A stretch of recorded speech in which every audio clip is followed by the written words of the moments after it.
कोई पंजाब दी गल करदा नी। इत्थे सब कुछ वेख के भी चुप ने जी। हालात हो गए ने बड़े खराब, इंस्टाग्राम दे जवाक हो गए नवाब। दो चार लोकां दी हस्सण वास्ते कई बैठे ने कंधे त्यार। पग दा मजाक उड़ाउंदे ने मां तो पुछदे कुड़ी दा संस्कार। ब्लॉगर बन के नेट ते छाए बसंती वांगू नचाई जांदे। सौखा राह लभदे कमाई दा करदियां पक्खियां विखाई जांदे।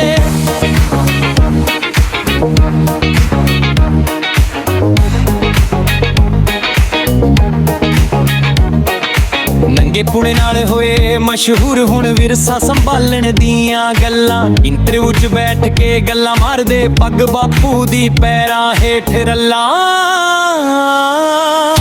वांगू फैलिया नशा कलाकारां च भी वड्डा मसला। कौन तगड़ा कौन कमजोर इस च फसिया हर एक जान असला। जट्टां दे मुंडे खुशकी च बापू मरिया कोई सोग नी। यार छड़ गए विचकार राह कोई नहीं रहिंदा रोग नी।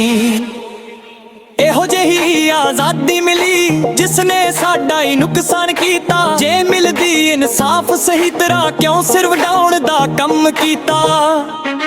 अपना ही नक कट रहे आ अगे पीढ़ी लई कंड के बीज दे। दिल्ली मोर्चे तो आए बापू पुत्र लिया च झंडे लीज दे। गुरु दी हजूरी च कुर्सी मंग के गिद्दा पाउण लगे लोग। चिट्टे कपड़े पाके भी काले कर्म नहीं हुंदे रोक। मावां नूं समा नहीं मिलदा बच्चे संभालण दी फुरसत किथे। महिला मंडलां विच लगियां ने घर दी सोच गई किथे। वीआं ते लाइकां वास्ते लोग करदे ने हर हद पार।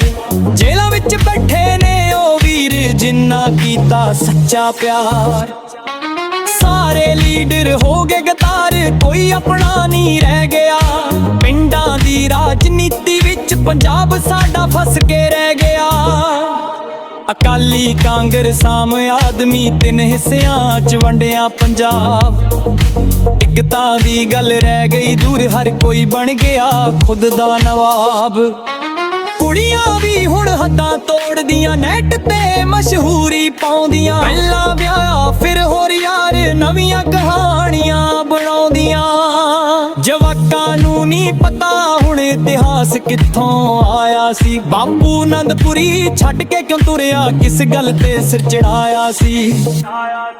लंगरां विच भी वंड पई जातां दे नां ते वखरे पंडे। बाबे दीप सिंह दा टैटू बनाया पर कर्मां च नहीं ओ सांदे।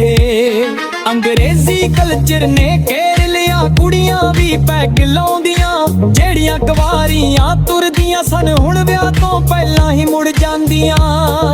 जाली विआह ते पैर लई पैसे खर्चे जा रहे ने।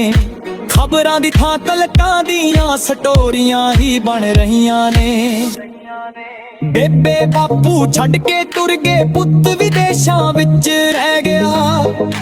कहंदा वापस आवांगा कदे पर पिंड सुनना पै गया। अखीर च इक्को गल कही ना मैं वड्डा गायक हां ना लेखक। पर दिलों दर्द लिखदा हां पंजाब लई जद तक जवानी नहीं जागदी। वाहिगुरू।